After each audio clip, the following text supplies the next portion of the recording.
नमस्कार. घरोघरी मातीच्या चुलीमध्ये आपण पाहत आहोत. ऐश्वर्याजवळ जानकी येते आणि जानकी विचारू लागते की तू फोडणी कशी केली होती. आमटी खूप छान झाली होती. जायफळ आधी घातलं होतंस की नंतर. तेव्हा ऐश्वर्या सांगू लागते की जायफळ मी अगोदरच घातलं होतं.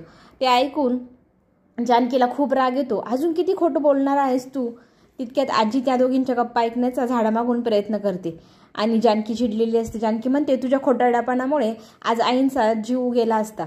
आमच्या रणदिवेंना खरं बोलण्याची सवय आहे, अशी खोटारडेपणाची अजिबात सवय नाही. पुन्हा अशी खोटपणाने वागली तर बघच. तेव्हा ऐश्वर्या म्हणते मी काय केलं आहे. तेव्हा ती सांगू लागते तुझ्या आमटीचं बिल मला सापडलं. मी फोन करून विचारलं, सयाजी काकांनी त्या हॉटेलमधनं ते आमटी मागवून इकडे पोहोचवली होती. पुन्हा असा खोटेपणा ह्या घरात चालणार नाही. येत नव्हतं तर मला सांगायचं होतंस, मी मदत केली असती. इकडे सुमित्राचे पाय दाबत ऋषिकेश बसलेला असतो. ती कौतुक करत असते मुलाचं, किती प्रेमळ आहे, माझा लाडका मुलगा आहे. तितक्यात सूनही येते. सुनालाही म्हणते अगं तूही माझीच लाडकी आहे. आज मी आजारी आहे, माझी लाड करा तुम्ही. मग ती पेज घेऊन येते. ती पेज ऋषिकेश स्वतःच्या हाताने त्याच्या आईला भरवत असतो. तिला भरून येतं की माझी मुलं माझी किती सेवा करतात, किती जीव लावतात मला. तिच्या डोळ्यातही पाणी येतं. इकडे ऐश्वर्याचा संताप झालेला असतो, कारण जानकीने जो अपमान केलेला असतो तो तिला सहन होत नसतो. तितक्यात तिथे आजी येते आणि आजी तिच्याशी गुलुगुलू बोलू लागते. तुमच्या दोघींचं काय बोलणं चाललं होतं मी काय ऐकलं नाही. पण खरं सांगू का, माझा जीव सारंगमध्ये खूप आहे ना, म्हणून माझा जीव तुझ्याकडे पण खूप लागतो.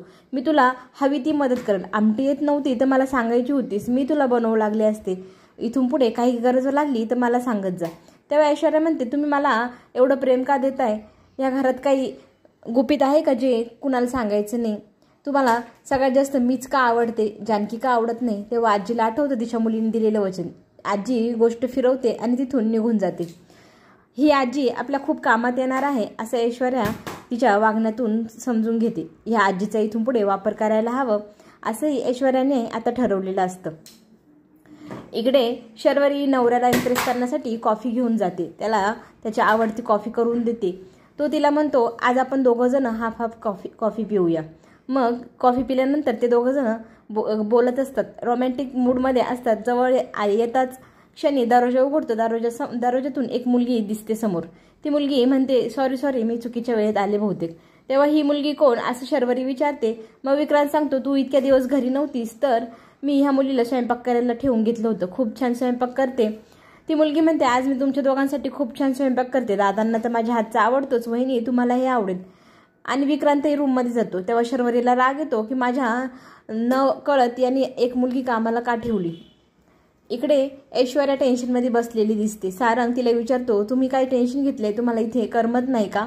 तेव्हा ती सांगते नाही आज जी घटना घडली त्याच्यामुळे तुम्हाला वाईट वाटत आहे का. ऐश्वर्या म्हणते म्हणजे काय, मी स्वयंपाक केल्यामुळे तुमच्या आईंची तब्येत बिघडलीस का. तेव्हा सारंग म्हणतो अगं तसं नाही, तुला मी हे सांगतोय की तू स्वयंपाक केल्यामुळे आईची तब्येत बिघडली नाही. तू टेन्शन घेऊ नको, एकदम रिलॅक्स राहा. तुझी याच्यात काही चूक नाही. आता जानकी वहिनी शोधूनच काढेल कोणी चूक केली आहे ते. जानकी वहिनी खूप हुशार आहे. तेव्हा ती म्हणते थांबा मी आपल्यासाठी पाणी घेऊन येते.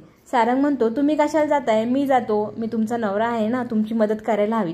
तो पाणी आणायला जातो. तितक्यात नालायक ऐश्वर्याने दरवाजाच लावून घेतलेला असतो आतनं. त्याला आतमध्ये येऊच द्यायचं नाही असं तिने ठरवलेलं असतं. तो बिचारा दार ठोठावत असतो आणि ती झोपण्याचं नाटक करून दार बंदच ठेवते. मग सारंग म्हणतो बहुतेक खूप दमल्या असतील ना म्हणून झोप लागली असेल, आता नको वाजवायला. तोही हॉलमध्ये झोपायला निघून जातो. इकडे ऋषिकेशला जानकी सांगू लागते की ऐश्वर्याने काय खोटापणा केला आणि आईंच्या जीवावरती ती आमटी कशी बेतली. ऋषिकेशला ह्या गोष्टी विश्वासच बसत नाही. पण तो म्हणतो इतक्या दिवसापासून तुला जी काळजी वाटत होती ती मला आज कळत आहे. ही मुलगी चांगली नाही.